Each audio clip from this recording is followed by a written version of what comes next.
Long before human beings created civilizations and cultures, recorded the rise and fall of empires, and called it all history, werewolves held dominance over the natural world.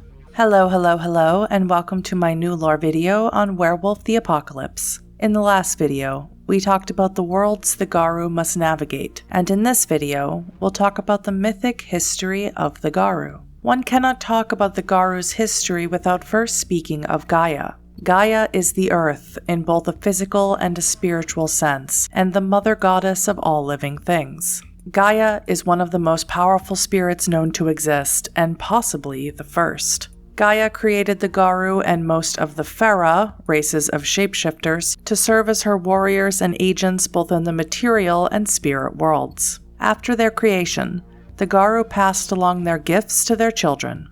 Some chose to mate with humanity, while others chose to take mates from wolves. The Garou acted as a check on the growth of the human population, but protected humanity as well. They tried to teach humans to live in harmony with the world and to find balance. So what happened then? Where did it all go so very wrong? Every tribe of werewolves has its own explanation, but what they all agree on is that the Garou became extremely aggressive in policing humanity. This time period, called the Geum, was filled with violence and terror. Essentially, the Garou began culling the human population. As a result of this, humanity became terrified of the wilderness and of wolves in particular, a fear that follows them even today. Humans gathered together in settlements to keep each other safe at night. Those settlements became farming communities, and then cities. Some werewolves tell this story a little differently. They claim that gathering into settlements wasn't humanity's idea at all, that it was the werewolves who pushed them into these groups. Humanity developed agriculture and eventually cities as a response to this, but if not for the Garou, they might still be a nomadic species.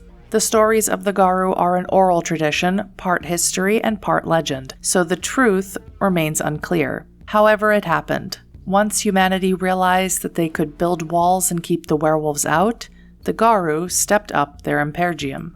Unfortunately, the humans were not the only target of the werewolves' aggression. As I already mentioned, werewolves are not the only type of shapeshifter in the world of darkness. Gaia bestowed this gift on many animals, and to each of these Fera she granted a special task. The werewolves were to be the world's protectors. The were-ravens watched over everything, learning all they could. The were-boars rooted out corruption and poison before it had a chance to take hold. The were-coyotes played elaborate pranks and forced all the other shapeshifters to question what they knew. Sources differ on why exactly the War of Rage started, but all sources point to the Garou as being the aggressors. Some say the Garou sought to make themselves the leaders of all of Gaia's children and force the other changing breeds to submit to their sole rule. Some Fera claim it is because the Garou demanded that they show them secret powers granted to them by Gaia that had not been meant for the Garou. Whatever the reasons for it, the werewolves went to war.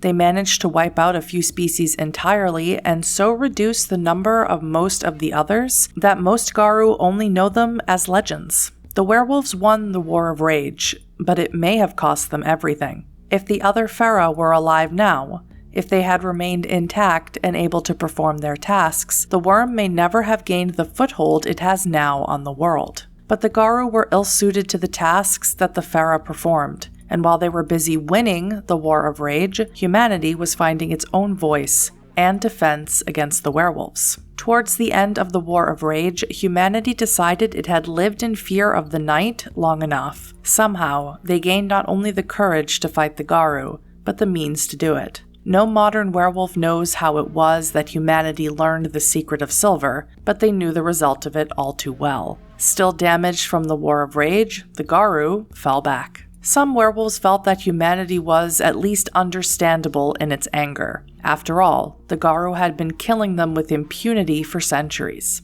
Perhaps the Garou should approach humanity with more respect and teach them, in turn, to respect Gaia. Other werewolves claimed that humanity deserved to be slaughtered indiscriminately. The werewolves fought for a long time about the best course of action, but eventually reached an agreement called the Concord. The Garou would leave humanity to its own devices, retreat from an overt presence in the world of men, and try to guide and check them from the shadows. They would no longer slaughter them mercilessly, but instead maintain their own society separate from that of humanity. Since the Concord, the werewolves have kept their existence secret, maintaining the veil, a term that refers to the tenet that ordinary humans are not to know that the Garou, or the supernatural world, exists.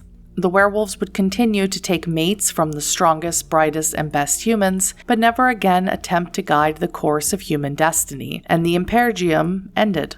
Werewolves faded into the collective unconsciousness of mankind. But they never faded entirely. Humanity remembers the Garou, even if it doesn't really believe in them. No person is born without an instinctive fear of the night and the monsters that lurk in it, because werewolves pounded that fear into humankind.